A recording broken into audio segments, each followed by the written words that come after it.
नमस्कार दोस्तों, गुरुकुल इंस्टीट्यूट गोरखपुर के ऑनलाइन क्लासेज में आप सभी का स्वागत है। आज का प्रमुख टॉपिक है चक्रवृद्धि ब्याज, कंपाउंड इंटरेस्ट। हम सबसे पहले चर्चा करेंगे साधारण ब्याज के बारे में और उसके बाद जो है कि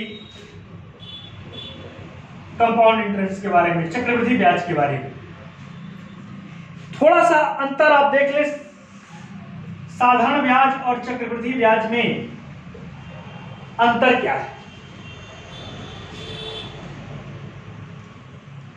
साधारण ब्याज जो होता है उसमें जो है कि हम कितने भी साल के बाद में रिटर्न करना पड़े, लेकिन ब्याज का ब्याज नहीं देना पड़ता है। केवल जो हमने प्रिंसिपल अमाउंट लिया है, जो हमने मूलधन लिया है, उसका क्या केवल हमें उसका इंटरेस्ट देना होगा, उसका ब्याज देना होगा।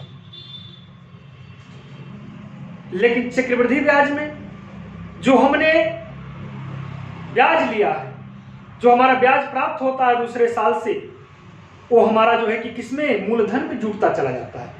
जैसे बाबू एक हम उदाहरण के थ्रू आपको बताना चाहते हैं। देखिए, 1000 रुपया हमने साधारण ब्याज पर किसी से लिया और ब्याज की दर जो है कि 10% वार्षिक है और हमें 3 साल में रिटर्न करना है। तो पहले साल इसका 10% हमें ब्याज देना होगा। जितना हम अमाउंट लेंगे उसका कितना, 10%। तो इसका 10% कितना होगा, 100 रुपया। भाई 2 जीरो कट जाएंगे। अब जो है कि दूसरे साल भी 10% देना होगा और तीसरे साल भी हमें कितना, 10% देना होगा। टोटल हमें 3 साल बाद अगर हम रिटर्न करना चाहते हैं तो हमें ब्याज के रूप में 3 वर्ष बाद हमें 300 रुपया क्या देना होगा, ब्याज देना होगा। लेकिन अगर हम चक्रवृद्धि ब्याज से कोई धन ले लेते हैं, जैसे मान लीजिए 1000 रुपया हमने चक्रवृद्धि ब्याज पर ले लिया, ब्याज की दर वही है। ब्याज की दर कितनी है, 10%। पहले वर्ष जो ब्याज मिलेगा उसका 10% भाई हिस्सा आपको मिलेगा। यानी पहले वर्ष जो ब्याज मिलेगा कितना मिलेगा बाबू, 100 रुपया। अब ये जो 100 रुपया मिला हुआ है, ये दूसरे साल जब हम ब्याज देने जाएंगे तो हमने ये दूसरे साल में क्या हो गया, आकर के जुट जाएगा। अब हम जो दूसरे साल 10% देंगे, यहां तो सेम रहा, यहां कोई मूलधन में बढ़ोतरी नहीं हुई। यहां पर क्या हुआ, यहां पे जो मूलधन था वो कितना हो गया, 1100। अब हम 1100 का 10% देंगे, कितना होगा, 110 रुपया। मैं निकालिए ये, तो ये और जीरो कट जाएगा, 2 जीरो। आपको सबको आता होगा। अब हम देखिए तीसरे वर्ष जब हम देंगे तो ये आकर किसमें, मूलधन में जुट जाएगा।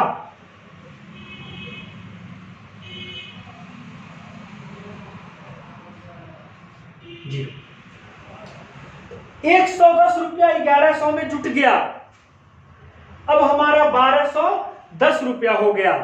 अब हम इस 1210 रुपया का 10% देंगे। अरे हमें 121 रुपया देना होगा।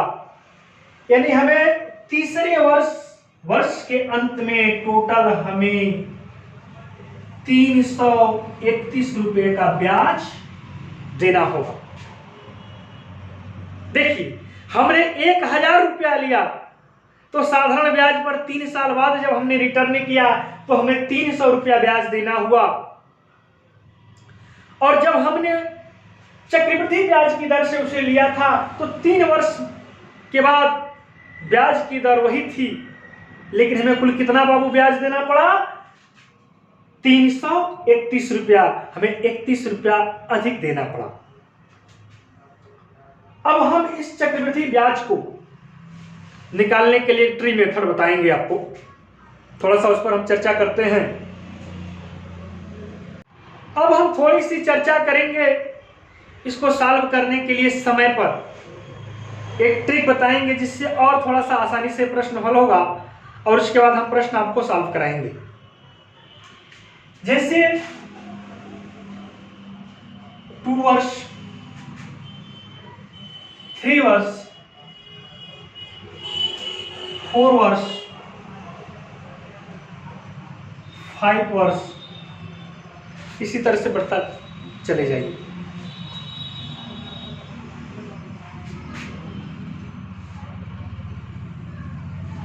ध्यान दीजिएगा बाबू,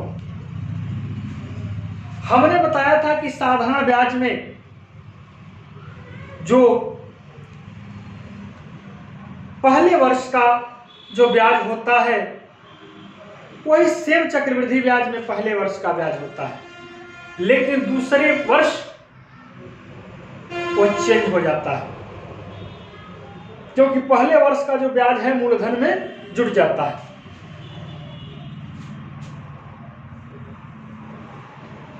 तो यहां से हम दूसरे से स्टार्ट करते हैं। 2 वर्ष है तो 2 और 1 यहां लिखेंगे, ध्यान दीजिएगा। 3 वर्ष है तो यहां 3 लिखेंगे और इसको हम जोड़ देंगे, 2 और 1 3, और उसके बाद अंत में कुछ नहीं है तो अंत में 1 उतार देंगे। अब 4 वर्ष के लिए हम यहां 4 लिखेंगे, भाई तो जितने वर्ष का हो उसको लिख देते हैं। उसके बाद इन दोनों को हम ऐड करेंगे तो 6 आ जाएगा। अब इन दोनों को हम ऐड करेंगे, 3 1 4 आ जाएगा, और कुछ ऐड करने के लिए है नहीं, अंत में लास्ट में 1 उतार देंगे। अब जो है कि इसी तरह से 5 वर्ष लिखने के लिए यहां 5 वर्ष लिखेंगे, और इसको हम दोनों को ऐड कर देंगे तो 10 हो जाएगा। पुनः दोबारा जो है कि 6 और 4 को ऐड करेंगे तो कितना हो जाएगा बाबू, 10 हो जाएगा। पुनः 4 और 1 को ऐड करेंगे तो कितना हो जाएगा, 5 होगा, और अंत में 1 उतार लेंगे। ये आ गया सबको समझ में ना। 2 वर्ष है तो 2 और रेशियो 1 है। 3 वर्ष है, बस केवल लगाते लगाते दिमाग में बैठ जाएगा, चिंता मत करो, कोई याद करने की जरूरत नहीं। 3 वर्ष है तो 3 लिखे, पहले वाले वर्ष का 2 और 1 को हमने जोड़ दिया, ये दिमाग में आपके होना चाहिए। ऐड करते हम चले गए। अब जो है कि हम इसके आधार पर प्रश्न बताते हैं कि कैसे प्रश्न को सॉल्व करते हैं। एक क्वेश्चन के माध्यम से आपको हम बताते हैं, देखिए आगे। प्रश्न है हमारा कि 12.5% ब्याज की दर से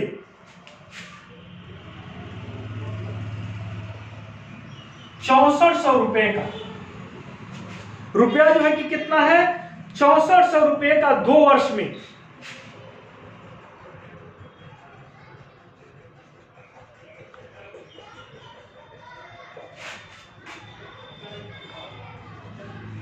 चक्रवृद्धि ब्याज क्या होगा। अब जरा ध्यान दीजिए, चूंकि हमें देखना है समय को, 2 वर्ष का रहे हैं तो 2 वर्ष के लिए 2 और 1 होता, रेशियो ही होता। अब हमने कहा था जो ब्याज जुड़ेगा, जो 2 वर्ष के लिए ब्याज है वो कितनी बार जुड़ता है, भाई 2 बार जुड़े, तो 6400 का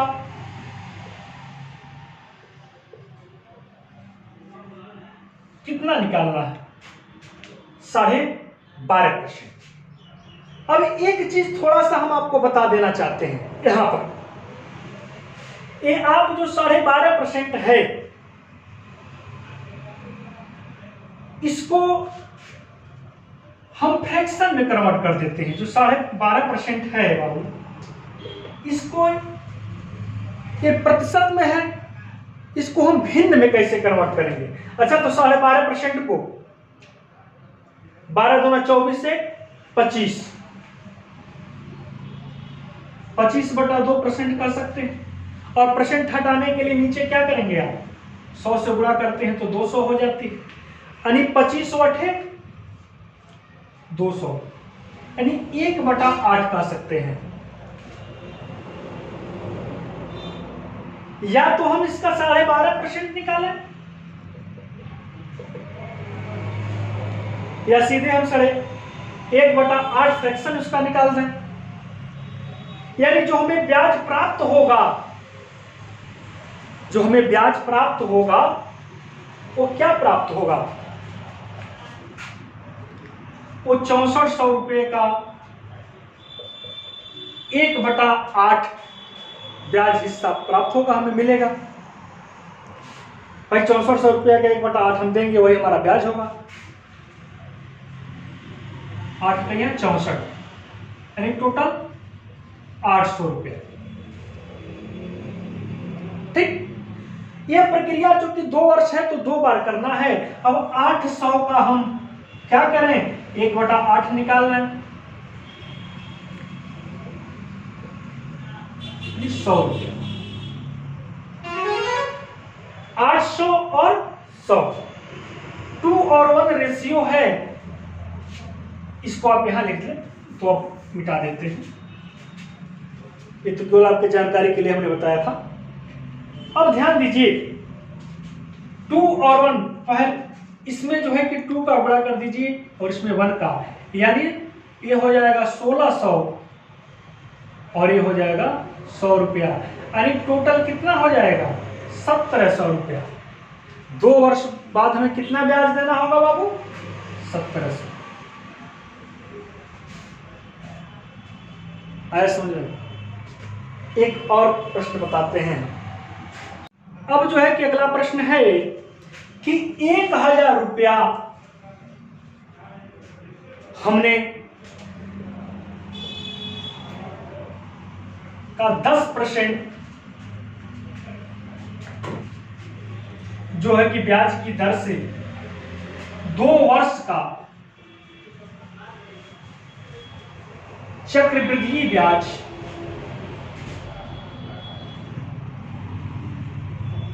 क्या होगा? अभी हम हलवा प्रश्न बता रहे हैं आपको बताने के लिए, इसके बाद प्रश्न बढ़ाते जाएंगे, क्योंकि हम चाहते हैं कि आपका बेसिक से वो बच्चा जो सुदूर इलाकों में है, ग्रामीण इलाकों में है, एकदम बेसिक से जानकारी हासिल करे। क्योंकि 2 वर्ष है तो 2 और 1 भाई 1। अब देखिए 1000 का 10% हम निकालेंगे, या 10% निकालें, या सीधे 10% को भिन्न में ज्ञात करोगे तो क्या होगा? 1/10। 1000 का 1/10 निकालोगे कितना आ जाएगा? 1 0 उसी तरह से कम हो जाएगा आपका, यानी 100 रुपया। अब जो है कि इस 100 का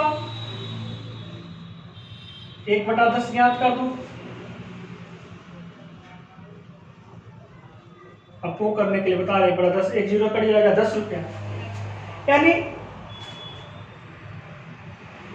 यहाँ पे लेकर 100 मल्टीप्लाई कर दो जो आया हुआ है, और यहाँ पर ले आकर के कितना 10 मल्टीप्लाई कर दो, यानी टोटल क्या हो गया? ये 200 और ये 10, यानी टोटल हमें 210 रुपये देना। 2 साल में ब्याज में कितना देना होगा? 210 रुपया देना होगा। अब जो है कि इसी प्रश्न को थोड़ा सा हम बढ़ा देते हैं। देखिए, अगर हमें पैसा उतना ही है, अगर हम समय 3 वर्ष कर देते हैं बाबू, तो हमें ब्याज कितना देना होगा? अगला प्रश्न है कि 1000 रुपये का 10% की दर से 3 वर्ष का चक्रवृद्धि ब्याज क्या होगा? इसके पहले आप ट्रेडिशनल मेथड पढ़ते रहते थे, क्यों? फार्मूला से, लेकिन समय बचाना है ना। अब क्या करेंगे, शुरू से बता देते हैं। चूंकि 3 वर्ष है, ऑलरेडी आप जानते हैं 2 वर्ष का होता है, 2 सही 1, तीसरे वर्ष का लिखते हैं आप यहाँ 3 लिखते हैं। अब इनको जोड़ देते हैं, 2 2 1 3 और अंत में कुछ नहीं जुड़ता है तो 1। अब हमें क्या करना पड़ेगा, इसी अनुपात में ले आकर के लिखना होगा। जो 1000 रुपये का 10% की ब्याज की दर से हमने लिया है, तो 1000 का हम 10% निकालें या 1/10 निकालें।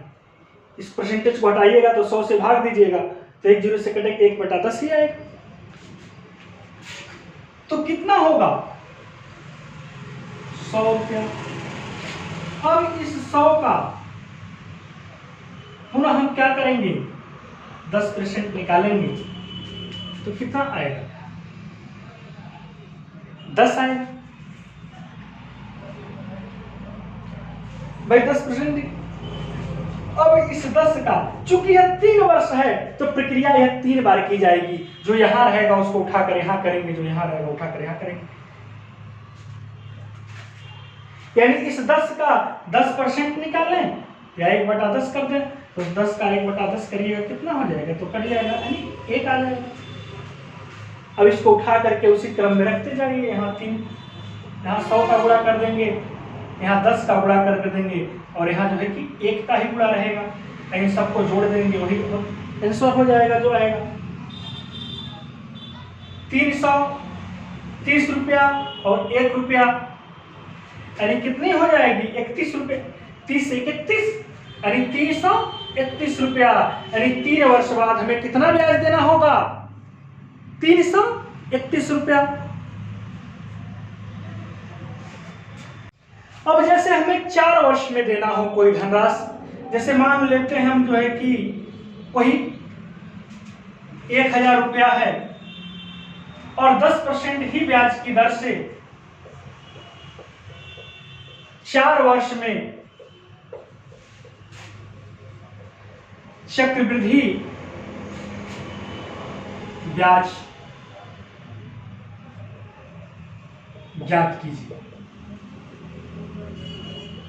या 4 वर्ष बाद हमें कितना चक्रवृद्धि ब्याज मिलेगा। हमें 1000 रुपया को दे दिया, चूंकि 4 वर्ष को इसमें करना है तो 2 से जानते हैं 2 वर्ष के लिए 2 और 1 होता है, 3 के लिए 3 और ये जुट जाते हैं कितना, 3 और 1 1। 4 के लिए क्या होता है, 4 वर्ष लिखते हैं, 3 इसको 3 3 6, पुनः इसको जोड़ देते हैं, 3 1 4 और 1। ये आपको बताने के लिए हम बार बार जोड़ रहे हैं कि आपको याद हो जाए। और याद कुछ नहीं करना, बस सही तो कर देना, अगर भूल जाएगा लिखते लिखते याद हो जाएगा आपको। अब जो है कि 1000 रुपया है, इसका हम 10% निकालें। जो पहले हमें सूद प्राप्त होगी उसका 10% प्राप्त होगा भैया, या 10% प्राप्त हो गया है फ्रैक्शन में, उसे ज्ञात करेंगे तो 1/10 होगा, यानी कितना हो जाएगा, 100 रुपया। अब जो है कि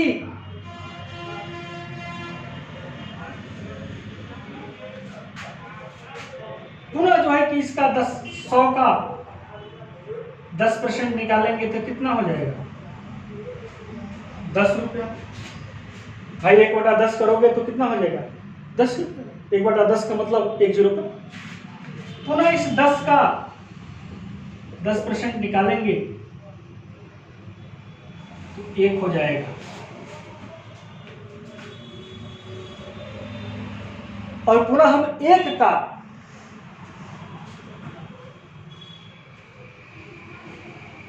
10% निकालेंगे तो कितना होगा,